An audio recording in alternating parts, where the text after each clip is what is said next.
गोजोन फुंबिलि दिनै 28 एप्रिल 2023 आं सिब्रानि ब्रह्म नोंथांमोनखौ SBBodo News चेनेलाव बयखौबो बरायबाय। नोंथाङा जुदि चेनेलाव गोदानबा सानफ्रामबो सानसेयारि खौरांखौ मोननो थाखाय SBBodo News चेनेलखौ साबस्क्राइब खालामनानै लानो हागोन, लोगोसे बेल आइकनखौबो क्लिक खालामनो हागोन जाहाथे खौरां फोसावनाय लोगो लोगोनो नोंथांनाव गिबिसिन खौराङा सौहैयो। आसा खालामो नोंथाङा खौरांखौ मोजां मोनगोन आरो खौरांखौ जोबजासे खोनासंगोन होननानैबो आसा खालामनाय थाबाय। दानिया नोंथाङा खौरांखौ खोनासंलांदो।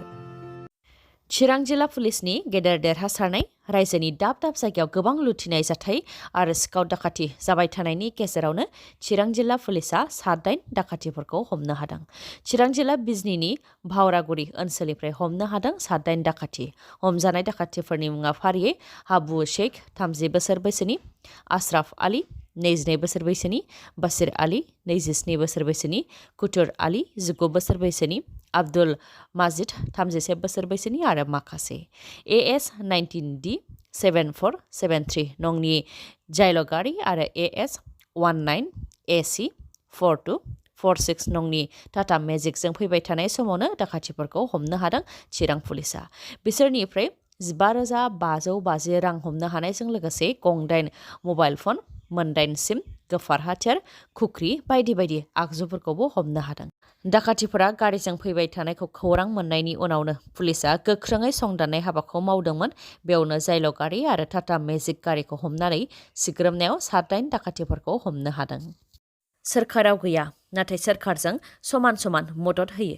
बबेबा गामियाव माबाफोर खैफोद जायोबा सोरखारखौ गोसोखांनायजों लोगोसे मददनि थाखाय गोसोखाङो समाज सिबियारि जिसया समफ्रामारिखौ, जायनाखि रायजोनि दाब दाब जायगाफोराव जाबोबाय थानाय बारहुंखा, अखा आरो सारन्थाइ गोग्लैनाया आबादथिलिजों लोगोसे न' बां गासैखौबो सिलिंखार खालामलांबाय।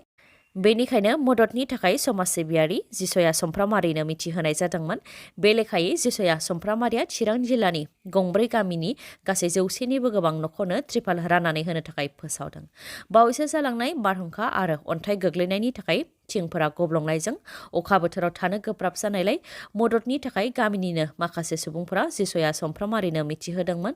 बे लेखायै बिथाङा 100नि गोबां न'खरफोरनो होनो थाखाय फोसावबाय होननानै फोरमायथिदों। 100 न'खरनि मादाव माखासेया त्रिपालखौ मोननो हाबाय आरो माखासे सुबुंफोरा दासिमबो लांफैथ'वाखै होननानैबो फोरमायथिदों जिसया समफ्रामारिया।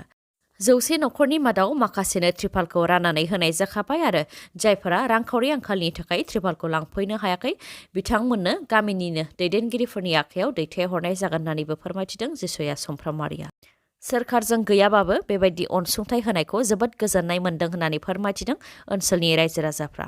लोगोसे उननि समावबो जाहाथे बेबायदि मदद होलांबाय थानो हायो आरो मोजां खामानि मावनायाव इसोरा जाहाथे बिथांजों थाफायो बेनि थाखायबो बोर सारस्रिहरो रायजो राजाफ्रा।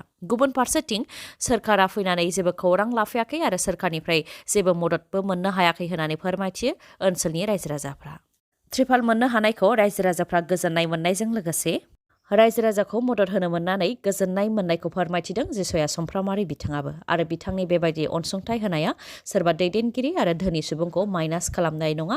समाजाव दं हिसाबै खैफोदनि समाव जों गासैबो मदद होलायनो नांगोन होननानै बुंथियो समाज सिबियारि जिसया समफ्रामारि बिथाङा। सानथामनि उनाव होफैफिनगोन।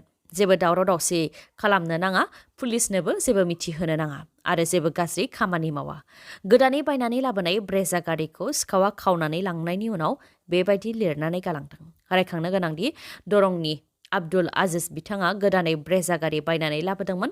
बे गोदान गारिखौनो दिगिरपार बनियापारानि पवन बनियाया खावनानै लांदोंमोन आरो खावनानै लांनायनि उनाव न'नि वालाव माखासे खोथा लिरनानै गालांदों, जेरै सानथामनि उनाव गारिखौ होफैफिनगोन, जेबो दावराव दावसि खालामनो नाङा, पुलिसनोबो जेबो मिथिहोनो नाङा आरो जेबो गाज्रि खामानि मावा। बेबायदि लिरनानै गालांनायखौ गारिनि बिगोमाया नुनायनि उनावनो जाथायनि सोमोन्दै खुरुवार आउटपस्टआव खौरां हैदोंमोन। बे लेखायै पुलिसाबो गोख्रोङै संदाननानै खावनाय गारिनि सोमोन्दै खौरां मोन्दोंमोन आरो सिखावखौ हमनायजों लोगोसे गोदान गारिखौ लाबोफिननो थाखाय पुलिसा ओंखारलांदोंमोन। जेराव गोदान ब्रेजा गारिखौ खावनाय सिखावाबो गोदान गारिखौ लानानै खारदों आरो पुलिसाबो सिखावनि उन उन होसोदों। ओजोंहाय गारि बिगोमायाबो बलेर' गारिजों सिखावखौ होसोदों। उनाव सिखावखौ होसोबाय थानायनि गेजेरावनो गंथाम गारिनि गेजेराव जाब्रबथायबो जादों, जायजों 2 पुलिसा गाज्रियैनो जोखोमबो जादों। गोबां नाजासेयावबो आरो होसोसेयावबो सिखावा गारिखौ लाखिथ'यैयाव पुलिसा लाथिख'आव गुलिबो गावनो गोनां जादों। अब्लाबो सिखावा गारिखौ लाखियाखै। उनाव जाब्रबथाय जानायावसो गारिखौ गारनानै खारनो गोनां जादों सिखावा। बेयावसो रायजो राजाफोरनि मददजों सिखाव पवन बनियाखौ पुलिसा हमनो हादों। गावनि बिसिखौनो गुबुन गुबुन हौवाफोरनो फाननायनि दायाव हमजाबाय आश्राफुल आलिया। हरनि समाव गावनि बिसिखौ साब्रै साबा सा-7 सा-8 हौवाफोरनो रांनि थाखाय फानोमोन दुथां आश्राफुल आलिया। बे मुगैथाव जाथाया खोला कामरुपनि खालातली फोथाराव नुजाथिदों। आश्राफुल आलिनि बिसिया फोरमायथिनाय बायदिब्ला आश्राफुल आलिया गावखौ जुलि जायै सेंग्रा होनानै सिनायथि होनानै गावखौ लानानै फैदोंमोन। नाथाय फैनानै नायफैनायाव नुदों आश्राफुल आलिनिया बिसि फिसा दंखायोमोन। अब्लाबो जरजुलुमै नैथि जुलि खालामदोंमोन आश्राफुल आलिया आरो बिसिखौ हरनि समाव गुबुन गुबुन हौवाफोरनो फाननो थाखायनो जुलि खालामदों होननानै बुंथिनानै लादोंमोन। जुलिनि 6 दाननि उननिफ्रायनो दुथां आश्राफुल आलिया गावनि बिसिखौ गुबुननो फानबोदों आरो बेफोर खामानियाव बिसिया हेंथा होयोब्लाबो बिसिखौबो बुग्लुं सुग्लुं हाराहास्ति खालामोमोन आरो अख्रायै खामानि मावनो थाखाय नारसिनोमोन होननानै फोरमायथिदों बिसिया। जायनाखि दुथां आश्राफुल आलिया गुबुन जेबो खामानि मावा, बेनिखायनो गावनि बिसिखौनो जर जबस्ति देहा फालांगि खालामहोनानै रां आरजियोमोन आरो बेजोंनो आश्राफुल आलिया जायोमोन। दा दुथां आश्राफुल आलिनि हेंथायै बिसिया कामरुपनि जरसिमुलि थानायाव एफआइआर होनायनि उनाव पुलिसा दुथांखौ हमबाय। नोंथांनि फिसाया मटर साइकेल बा जायखिजाया गारि बिनानै हाराहास्ति खालामदों नामा? जुदि खालामदों आरो जुदि नोंथांनि फिसाया 16, 17 बा 18 बोसोर बैसोनि, अब्ला पुलिस प्रशासन नङाबा हान्थामेला बिफाननो मिथिहो होननानै बुंथिदों DTO धजेन बसुमतारी बिथाङा। मख'नो गोनांदि क'क्राझार ओनसोलाव जाब्रबथाय जानायखौ खम खालामनो थाखाय गोख्रों राहा लादों, जाहाथे गारि मटर सालायनाय समाव हाइ बिम एबा गोबां पावार थानाय हेडलाइट बाहाया, बेनि थाखाय सांग्रांथि होदों DTO धजेन बसुमतारीया। गारि सालायनाय समाव हाइ बिम होनायनि थाखायनो उल्था दिगजों फैनाय गारिया लामाखौ मोजाङै नुवा, जायनि थाखाय जाब्रबथाय जादों आरो बेबायदिनो गोबां जाब्रबथायफ्रा जानो मोनो होननानै फोरमायथिदों बिथाङा। बावैसो सिगां बनरगावआवबो हाइ बिमनि थाखाय जाब्रबथाय जानानै जिउ गोमादों होननानै फोरमायथियो बिथाङा। हाइ बिम होनानै गारि सालायनायनि थाखाय उल्था फारसेनिफ्राय फैनाय गारिया जेबो नुयियाव हाखराव गोग्लैलांदों, जायनि थाखाय जिउ खोमानो गोनां जादों होननानै फोरमायथिदों बिथाङा। बेनिखायनो हाइ बिम होनानै गारि सालायनायनि सायाव गामि गामि हाबनानै सांग्रांथि हैगोन होननानै बुंथियो DTO धजेन बसुमतारीया आरो समाज बिजोंनि गेजेरजों जेसेबां हायो बेखौ गोसारहोनो थाखायबो खावलायहरदों बिथाङा। बेनि अनगायैबो उन्दै उन्दै लाइमोनफोरनो बिमा बिफाया मटर साइकेल होयोबा गोबां साननानैसो हो आरो जुदि उन्दै बैसोनि सेंग्रा सिख्लाफोरा मटर साइकेल बायदि बायदि गारि मटर बिनानै हाराहास्ति खालामदोंबा बेखौ पुलिसनो मिथिहो नङाबा DTO नि मावख'आव मिथिहो होननानैबो बुंथियो DTO धजेन बसुमतारी बिथाङा। देहा फालांगिजों सोमोन्दो थानाय 2 आइजोफोरखौ हमनो हादों बाक्सा पुलिसा। मानास हमस्टे लजनिफ्राय हमनो हादों देहा फालांगिजों सोमोन्दो थानाय 2 आइजोफोरखौ। फोरमायथिनाय बायदिब्ला मानास हमस्टे लजआव अपारेशन खालामहैनाय समाव 2 आइजोफोरजों लोगोसे 2 हौवाफोर आरो सासे गारि सालायग्रा दंमोन। नाथाय 2 हौवाफोरा पुलिसनि आखाइनिफ्राय खारग'लांनो हादों आरो पुलिसनि आखायाव हमजानो गोनां जादों 2 आइजोफोरजों लोगोसे सासे गारि सालायग्राया। नाथाय उनाव 2 आइजोफोरनि मादावबो गुबुन सासे आइजोआ पुलिसनि आखाइनिफ्राय खारग'लांनो हादों। आइजो 2खौ जेब्ला बाक्सा मुसलपुरनि डक्टर रवि बर' देहा फाहामसालियाव फाहामथायनि थाखाय लानानै थांदोंमोन, बे समाव 2नि मादाव सासे आइजोआ खारग'लांदों, जायखौ देहा फाहामसालिनि स्टाफ आरो गलादारफ्रा हमनो नाजादोंबाबो हमनो हायाखै।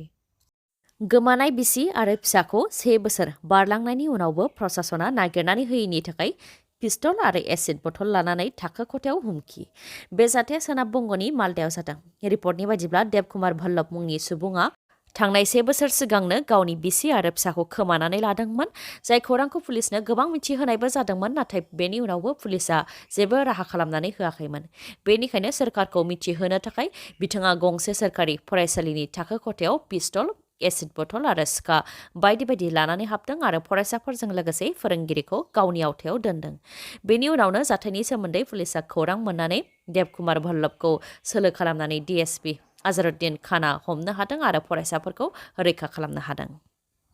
मोनसे फोसावनाय रंजालि बैसागुनि थाखाय फिन नोंथांमोननि थाखाय गोजोनथाव खौरां लानानै फैफिनबाय मानिपुर पुलिस थानानि साखाथियाव थानाय मानास अट' श'रुमा। गंसे मटर साइकेल बायोब्लानो नोंथाङा गुबुन गुबुन रोखोमनि अफारफोरखौ मोननो हागोन, जेरै गंसे सिलिं फेन नङाबा गंसे टेबोल फेन मोननो हागोन आरो बेसेन नाङालासे 2 हेलमेट मोननो हागोन। लोगोसे ल' डाउन पेमेन्टआवनो बाइक एबा स्कुटिखौ मोननो हागोन आरो जायखिजाया कम्पानिनि गोजाम बाइक एबा स्कुटिखौबो सोलायनानै गोदान बाइक एबा स्कुटिखौ बायनो हागोन। बेनि अनगायैबो नोंथाङा जुदि खाथिनिनो बा मटर साइकेल बा स्कुटिखौ हम डिलिभारि खालामनायनिबो राहा दङ आरो एकाउन्ट गैयाब्लाबो फाइनान्सआव खालामनानै हरनायनिबो राहा दं। अब्ला नोंथाङा माखौथो सानबाय थाखो? गोदान बोसोरनि गोदान मटर साइकेल बा स्कुटि बायनायनि थांखि दंबा थाबैनो मानास अट' श'रुमनिफ्राय मटर साइकेल बा स्कुटि बायनानै नोंथांनि साननायखौ जाफुंहोदो। श'रुमनि सोमोन्दै माबाफोर मिथिबावनो लुबैयोबा 7026012555 नङाबा 9101272776 बे नाम्बाराव कल हरनानै सावरायहरनो हागोन। दिनैनि भिडिअ'आ एसेनोसै। गाबोन आरो गोदान भिडिअ'जों लोगो मोनफिनबावगोन। नोंथाङा दासिमबो आंनि चेनेलखौ साबस्क्राइब खालामाखैबा अन्नानै साबस्क्राइब खालामदो, लोगोसे लाइक, कमेन्ट आरो शेयार खालामनो दाबाव। गोजोन्थों।